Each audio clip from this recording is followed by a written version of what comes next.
Hello दोस्तों, मैं कन्हैया एक बार फिर से स्वागत करता हूं आप सभी का आपके अपने यूट्यूब चैनल इंग्लिश ज्ञान पे, जहां पे आपको स्कूल, कॉलेजेस एंड स्टडी से जुड़ी टिप्स एंड अपडेट्स मिलती रहती है। तो दोस्तों, पिछले कुछ दिनों से वीडियो नहीं आ पा रही थी, मैं वीडियो नहीं बना पा रहा था। इसके पीछे एक बहुत बड़ा रीज़न ये था कि मेरा जो मोबाइल था वो चोरी हो गया था और उसके बाद फिर मेरे पास कोई एक्सेस नहीं था वीडियो बनाने के लिए। तो फाइनली आज मैंने अपना ये मोबाइल खरीद लिया है और आज से आपको रेगुलर बीएड की प्रिपरेशन से रिलेटेड वीडियोस देखने को मिलती रहेगी। चाहे आप डीयू बीएड की प्रिपरेशन कर रहे हो, चाहे जामिया बीएड की प्रिपरेशन कर रहे हो, आपको यहाँ पे दोनों ही यूनिवर्सिटीज़ की प्रिपरेशन वीडियोस मिलती रहेंगी। और आज की इस वीडियो में हम बात करेंगे 6th क्लास की साइंस का जो चैप्टर 2 है, भोजन के घटक। ये काफ़ी ज़्यादा इम्पोर्टेंट टॉपिक है डीयू बीएड के लिहाज से भी एंड जामिया बीएड के लिहाज से भी। वो कैसे, मैं आपको जब ये समझाऊंगा चैप्टर, जब इसके कॉन्सेप्ट क्लियर करूंगा, और साथ ही साथ आपको ये जान के भी हैरानी होगी कि इस चैप्टर से प्रीवियस ईयर का जो डीयू बीएड का क्वेश्चन था 2019 एंड 2020, उसमें एक एक क्वेश्चन पूछा गया है इस चैप्टर से। तो ये चैप्टर आपके लिए बहुत ज़्यादा इंपॉर्टेंट है। इस चैप्टर से जितने भी कॉन्सेप्ट है वो क्लियर करना आपके लिए बहुत ज़्यादा इंपॉर्टेंट है। तो एंड तक देखते रहिएगा और जो भी इंपॉर्टेंट रहेगा, जो ज़्यादा इंपॉर्टेंट रहेगा, वो मैं आपको बीच में बता दूंगा। उसे चाहे तो आप नोट डाउन कर लेना अलग से किसी कॉपी में, या फिर उसे अच्छे से रिवाइज कर लेना। बाकी चलिए वीडियो को शुरू करते हैं। और इससे पहले अगर आप चैनल पर नए हैं तो चैनल को सब्सक्राइब करके हमारे साथ जुड़ सकते हैं, क्योंकि यहाँ पे आपको दिल्ली यूनिवर्सिटी से आने वाली प्रत्येक इन्फॉर्मेशन के साथ साथ प्रिपरेशन से रिलेटेड वीडियोस भी देखने को मिलती रहती है। तो चलिए फाइनली वीडियो स्टार्ट करते हैं। तो देखिए, वीडियो स्टार्ट करने से पहले मैं थोड़ा सा ओवरव्यू दे देता हूँ चैप्टर का। तो देखिए यहाँ पे हम, जैसा कि चैप्टर का नाम है भोजन के घटक, तो भोजन के घटक में वो सारी चीज़ें आ जाती हैं जो एक भोजन में उपस्थित होती है। लाइक भोजन में जितने भी पोषक तत्व उपस्थित होते हैं, चाहे वो कार्बोहाइड्रेट हो, वसा हो, प्रोटीन हो, विटामिन, कार्बोहाइड्रेट हो, या फिर रुचांश, जल, ये सभी चीज़ों की अगर बात कर ले तो ये हमारी शरीर के लिए काफ़ी आवश्यक पोषक तत्व होते हैं, जिनकी सहायता से हमारा शरीर ग्रो करता है। अगर इसी में हम बात करेंगे कि कार्बोहाइड्रेट और प्रोटीन की जांच किस प्रकार की जाती है, फिर किस विटामिन की कमी से हमें कौन सा रोग हो सकता है, तो ये सारी चीज़ें काफ़ी इंपॉर्टेंट हो जाती है, जिसे मैं आपको आगे एक एक करके बताऊंगा कि किस प्रकार से क्वेश्चन पूछे जाते हैं डीयू बीएड में और कहाँ कहाँ से इसमें से आ सकता है। तो पहले तो यहाँ पे ये पढ़ सकते हैं आप। इनके अलावा जो रुचांश है, रुचांश मैं आपको बताना चाहूँगा कि इंग्लिश में से फाइबर कहते हैं। तो फाइबर हमें कोई भी न्यूट्रिशन तो नहीं देता, बट ये हमारी जो डाइजेशन सिस्टम होता है उसको क्लीन करने में सहायता करता है हमारी, ठीक है। जो हमारा डाइजेशन सिस्टम होता है उसको साफ सुथरा रखने में हमारी ये सहायता करता है, ठीक है। तो इसलिए रुचांश की भी हमें बहुत ज़्यादा आवश्यकता होती है। तो अगर आपको क्वेश्चन पूछ लिया जाता है कि भोजन का ऐसा कौन सा पोषक तत्व है जिससे हमें किसी भी प्रकार का न्यूट्रिशन नहीं मिलता है, बट वो हमारे शरीर के और पोषक तत्व के लिए आवश्यक है, तो वो आपका रुचांश होता है, जिसे हम फाइबर भी कहते हैं, ठीक है। नेक्स्ट जो बहुत ज़्यादा इंपॉर्टेंट है एंड जो मेन मोटिव है इस चैप्टर को करवाने का, वो यही है कि आपको कार्बोहाइड्रेट की जांच करने की जो विधि है उसका पता होना चाहिए, प्लस जो प्रोटीन की जांच करने की विधि है उसका पता होना चाहिए, क्योंकि यही वो क्वेश्चन हैं जो कि डीयू बीएड में पूछे जाते हैं कॉन्सेप्ट के साथ।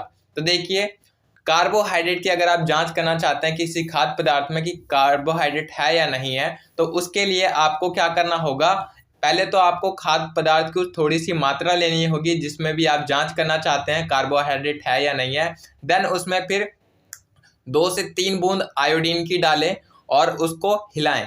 अगर आयोडीन डालने के बाद उस खाद्य पदार्थ का रंग अभिक्रिया करने के बाद नीला गाढ़ा काला हो जाता है, तो इट मीन्स आप समझ लीजिएगा कि उस पदार्थ में आपका कार्बोहाइड्रेट प्रचुर मात्रा में है। अगर इसमें किसी भी प्रकार का कोई बदलाव नहीं देखने को मिलता आपको, तो उसमें कार्बोहाइड्रेट की मात्रा का अभाव होगा या फिर कार्बोहाइड्रेट काफ़ी कम मात्रा में होगा। तो इसलिए कार्बोहाइड्रेट की जांच आप जब भी कर रहे हैं तो आपको 2 से 3 बूंदें आयोडीन की डालनी पड़ेगी। तो क्वेश्चन यहाँ से ये भी आ सकता है कि जब हम किसी खाद्य पदार्थ में कार्बोहाइड्रेट की जांच करते हैं तो हम किस चीज़ का उपयोग करते हैं, ठीक है। तो यहाँ पे आयोडीन सही आंसर हो जाएगा। इसके अलावा ये क्वेश्चन पूछा जाता है कि कार्बोहाइड्रेट के सबसे उत्तम स्रोतों में क्या आता है। तो कार्बोहाइड्रेट का जो सबसे उत्तम स्रोत है वो होता है चावल। चावल में आपको भरपूर मात्रा में कार्बोहाइड्रेट मिलता है। उसके अलावा फिर आलू होता है और देन रोटी और केला। इन सभी में जो कार्बो हाइड्रेट होता है वो प्रचुर मात्रा में मिल जाता है। इसके बाद नेक्स्ट, और जो कि बहुत ज़्यादा इंपॉर्टेंट है कार्बोहाइड्रेट की तरह ही, वो है प्रोटीन की जांच।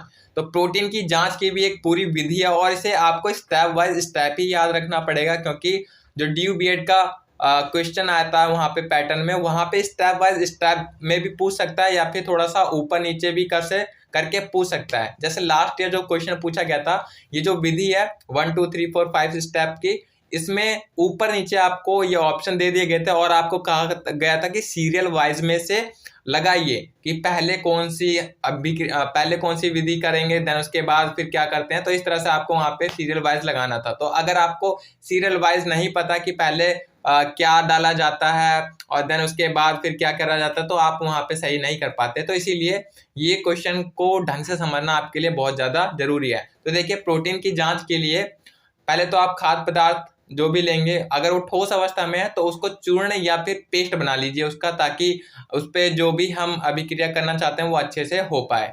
देन उसमें 10 बूंदे जल की डालें और उसको हिलाएं थोड़ा सा, ताकि जल के साथ वो अच्छे से मिल जाए, और फिर उसके साथ हम जो भी मिलाना चाहें उस पर वो अभिक्रिया साफ साफ हमें होती हुई दिखे। देन तीसरा जो स्टेप है वो है ड्रॉपर की सहायता से उसमें 2 बूंदे कॉपर सल्फेट की डालें। कितनी बूंदे? 2 बूंदे कॉपर सल्फेट की डालें। देन उसे हिलाएं और लास्ट में आपको फिर 10 बूंदे कास्टिक सोडा विलयन की डालनी है उसमें, और फिर इन सबको मिलाना और थोड़ी देर के लिए छोड़ देना है। और थोड़ी देर के बाद फिर आपको उसमें देखना है कि उस खाद्य पदार्थ का कलर किस प्रकार से बदल गया है। तो अगर उस खाद्य पदार्थ का कलर बैंगनी हो जाता है तो ये सत्यापित हो जाता है कि जो खाद्य पदार्थ है उसमें प्रोटीन प्रचुर मात्रा में उपस्थित है।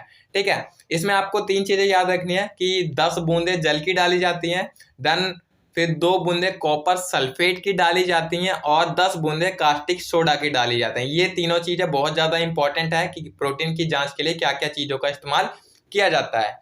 उसके बाद फिर अगर हम उत्तम स्रोत देखें प्रोटीन के, तो सबसे अच्छा उत्तम स्रोत होता है आपका दालें, देन उबले हुए अंडे, और फिर सोयाबीन और बीज युक्त पादप जितने भी होते हैं वो सारे में प्रोटीन आपका प्रचुर मात्रा में भरा होता है। इसके बाद फिर कार्बोहाइड्रेट, देखिए यहाँ पे मैंने शॉर्ट में लिख दिया कि कार्बोहाइड्रेट की अगर जांच करनी है तो उसके लिए 2 से 3 बूंदे आयोडीन की डालिए, और अगर रंग उसका काला नीला हो जाता है तो इट मीन्स उसमें कार्बोहाइड्रेट है। देन इसी तरह फिर प्रोटीन की जांच के लिए 10 बूंदे जल की ली जाती है, 2 बूंदे कॉपर सल्फेट डाली जाती है और 10 बूंदे कास्टिक सोडा की, और अगर उसका रंग बैंगनी हो जाता है तो इट मीन्स उसमें प्रोटीन की मात्रा है। अब आता है हमारा कि वसा की जांच किस प्रकार की जाती है, जिसे हम कहते हैं फैट की जांच किस प्रकार की जाती है। तो देखिए, फैट की जांच करना बहुत ही आसान है।